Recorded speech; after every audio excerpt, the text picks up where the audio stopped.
Hi, how are you? I am fine. How have you been doing?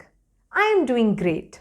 तो हमने सारे sentences में क्या कॉमन नोटिस किया कि जब तक हमने is, am, are, has, have इस तरह के वर्ब्स का इस्तेमाल नहीं किया तब तक हमारे लिए ये सेंटेंसेस ऑलमोस्ट इनकम्प्लीट थे। तो इस वीडियो में हम बात करने वाले हैं इसी तरीके के हमारे ऑक्सिलरी वर्ब्स की। Stay tuned. जैसे कि हमारी वर्ब सीरीज में हमने आपसे प्रॉमिस किया था कि पार्ट 1 के बाद हम आपके लिए पार्ट 2 लेके आएंगे, that is going to be all the more interesting. So we are here today with part number 2 of the types of verb series. The child is running. अब इस सेंटेंस में running जो हमारा एक्शन वर्ड है वो तो हो गया हमारा मेन वर्ब, क्योंकि उससे हमें किसी एक्शन के होने का पता चल रहा है। और उसके जस्ट पहले जो हमने वर्ब लगाया है is, वो होता है हमारा हेल्पिंग वर्ब। हेल्पिंग वर्ब जैसे कि इसका नाम बता रहा है कि बिना इसके आप मेन एक्शन के बारे में बात नहीं कर सकते। तो इस तरीके के 12 हेल्पिंग वर्ब्स के बारे में आज हम बात करेंगे इस वीडियो में। इन हेल्पिंग वर्ब्स की बास्केट को हम एक साथ मिलाकर कहते हैं primary auxiliary verbs. I am Kakun और आप जुड़े हुए हैं एड्यूपोरियम क्लासेस से। जो लोग हमारे चैनल पे नए हैं वो चैनल को सब्सक्राइब जरूर कर लें और बेल नोटिफिकेशन को प्रेस करना मत भूलें। हमारी टाइप ऑफ वर्ब सीरीज का पार्ट 1 ऑलरेडी फ्लैश हो चुका है और आज हम बात करने वाले हैं हमारे पार्ट 2 की। सो इसीलिए आपका एक छोटा सा लाइक शेयर कमेंट हमें मोटिवेटेड रखता है to bring more parts of this type of verb series. So without wasting any further minute हम बात करेंगे हमारे प्राइमरी ऑक्सिलरी वर्ब्स की। हमारे प्राइमरी ऑक्सिलरी वर्ब्स को हमने आपकी कन्वीनियंस के लिए 3 डिफरेंट बास्केट्स में स्प्लिट किया है। एक होती है हमारी बी बास्केट, एक होती है हमारी डू बास्केट और एक हो गई हमारी हैव बास्केट। हर बास्केट के इंग्रेडिएंट्स अलग हैं और उन इंग्रेडिएंट्स को यूज करने का तरीका अलग है। तो इसीलिए सबसे पहले हम जानेंगे हमारी बी बास्केट के बारे में। बी बास्केट में आते हैं 5 तरीके के verbs: is, am, are, was, were. अगर हम अभी प्रेजेंट टेंस की बात कर रहे हैं, वर्तमान काल यानी कि काम अभी हो रहा है या चल रहा है, तब हम इस्तेमाल करते हैं इज, एम और आर का। इसको अलग अलग नाउन्स या प्रोनाउंस के साथ यूज कैसे करना है ये हम देखेंगे बोर्ड पर। देखिए मैंने यहाँ पे कुछ प्रोनाउंस लिस्ट आउट किए हैं। प्रोनाउंस यानी कि वो शब्द जो हम किसी नाउन या किसी नाम की जगह इस्तेमाल करते हैं। आई यानी कि मैं काकुन, काकुन की जगह ना कह के मैं खुद को आई एड्रेस कर रही हूँ। ही या शी, ही या शी हम किसी लड़के या लड़की के लिए बोल रहे हैं उनका नाम ना लेकर। इसी की जगह ही की जगह राहुल हो सकता है, शी की जगह ऋतु हो सकती है। वी हम सब लोग, यू आप हो गए या आप सब एक साथ हो गए, और दे यानी कि जब आप और मैं किसी थर्ड पर्सन के बारे में बात कर रहे हैं तब हम उनको दे कह के एड्रेस करते हैं।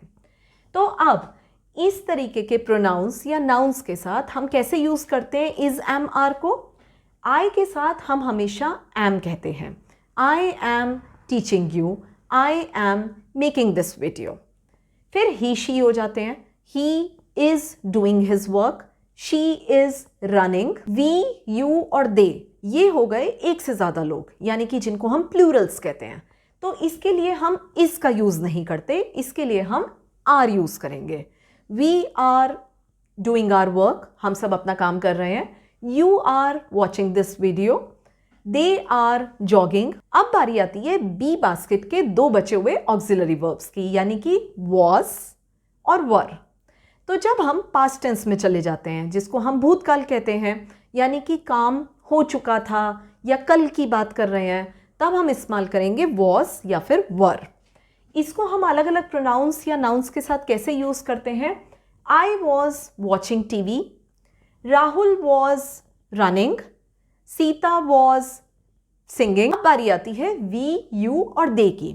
अब देखिए ये तो हो गए एक से ज्यादा लोग यानी कि जिनको हम प्लूरल्स कहते हैं। तो इनके साथ हम वॉज का यूज ना कर वर का यूज करते हैं। We were doing our work, हम सब अपना काम कर रहे थे। You were running, they were teaching. इस तरीके से हमारे सेंटेंसेस में इज, एम, आर, वॉज और वर का एप्लीकेशन होता है। हमेशा कहा जाता है कि half knowledge is very dangerous, तो इसीलिए वीडियो को एंड तक जरूर देखिएगा। हमने बात की अभी अभी हमारे बी बास्केट की, और अब हम स्विच करेंगे अपनी डू बास्केट पर। तो हमारे सामने हमारी डू बास्केट के इंग्रेडिएंट्स कुछ इस तरीके से हैं, डू, डज, डिड, और इनका एप्लीकेशन हम किस तरीके से करेंगे, let's check it out on the board. ये है हमारे सामने हमारी डू बास्केट। देखिए, सबसे पहले हम फिर से प्रेजेंट टेंस की बात करेंगे, वर्तमान काल, यानी कि काम अभी हम कर रहे हैं या हमारे सामने हो रहा है। तो हमने पहले की तरह अपने प्रोनाउंस लिस्ट आउट किए, या इनकी जगह आप किसी नाउन का भी इस्तेमाल कर सकते हैं, किसी पर्सन का नेम यूज़ करके। तो हमारी जब प्रेजेंट टेंस की बात होती है तो डू में हमारे डू और डस का यूज़ होता है। डू हम तब यूज़ करते हैं जब एक से ज़्यादा लोगों की बातें हो रही हैं, प्लूरल्स की।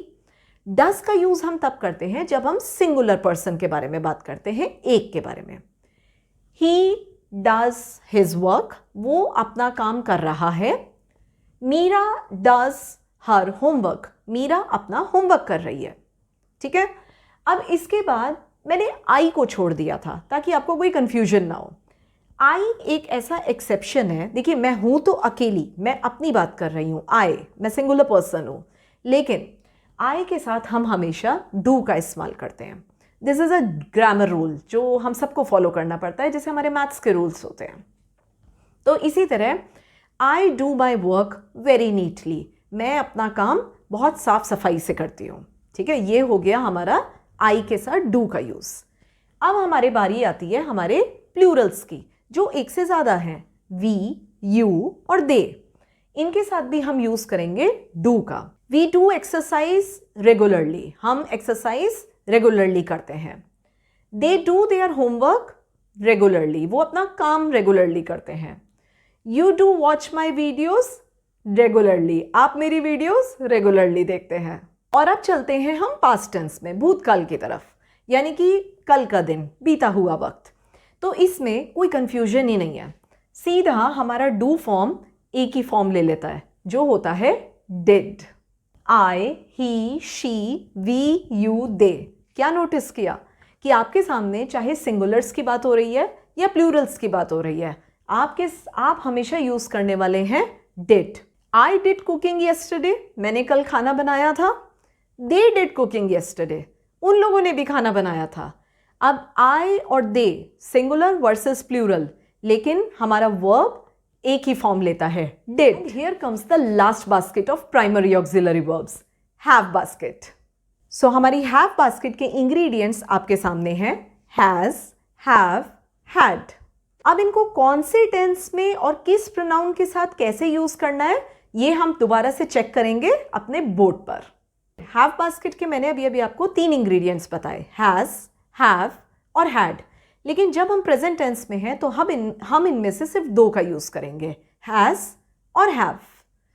तो जब हमारे प्रोनाउंस सिंगुलर होंगे, यानी कि एक पर्सन, तब तो हम यूज करते हैं has. Meera has a guitar, Rahul has a nice bike. ठीक है, ये तो हो गया हैज का यूसेज। लेकिन फिर उसी तरीके से जैसे हमने डू और डज में चेंजेस किए थे, आई, यानी कि जब मैं अपनी बात करूंगी तो मैं सिंगुलर हूं, लेकिन उसके बाद भी हैज ना यूज करके आई के साथ हम हमेशा हैव अटैच करते हैं। I have been doing this work since long, मैं ये काम बहुत लंबे समय से कर रही हूँ। I have completed my job, मैंने अपना काम खत्म कर दिया है। फिर बारी आती है हमारे प्लूरल्स की, वी, यू, दे। तो अब ये तो काउंट में एक से ज्यादा ही है, तो हमारा रूल क्या कहता है कि हम इनके साथ तो हैव को ही यूज करेंगे। You have purchased a new mobile phone, आपने एक नया मोबाइल फोन खरीदा है। सो अब चलते हैं हम पास्ट टेंस की तरफ। पास्ट टेंस में हमारा हैव सिर्फ एक ही फॉर्म लेता है, हैड। सो चाहे सिंगुलर नाउन हो, प्लूरल नाउन हो, या कैसा भी प्रोनाउन यूज कर रहे हैं हम उसके साथ सिंपली हैड लगा देते हैं। I had visited my grandmother last week, मैं पिछले हफ्ते ही अपनी नानी से मिल के आई थी। They had visited water park, वे सब लोग वाटर पार्क गए थे। स्टोरी यहाँ अभी खत्म नहीं होती, क्योंकि हमारा 12th प्राइमरी ऑक्सिलरी वर्ब यानी कि विल अभी बाकी है। विल का यूज हम हमेशा फ्यूचर टेंस के लिए करते हैं। कोई बात अभी हुई नहीं है, फ्यूचर में होगी, जिसको हम भविष्यकाल कहते हैं, तब हम सिंपली विल कह के बात करेंगे। I will go to shopping tomorrow, मैं कल शॉपिंग जाऊंगी। You will see me there, आप मुझसे वहां मिलेंगे। सो सिंगुलर हो या प्लूरल, हम हर तरह के नाउन या प्रोनाउन के साथ विल को एज इट इज यूज करते हैं। So this was all about primary auxiliary verbs. Video अगर पसंद आई है तो लाइक शेयर कमेंट में कोई कंजूसी नहीं। Eduporium believes in making you wiser every day, so stay tuned.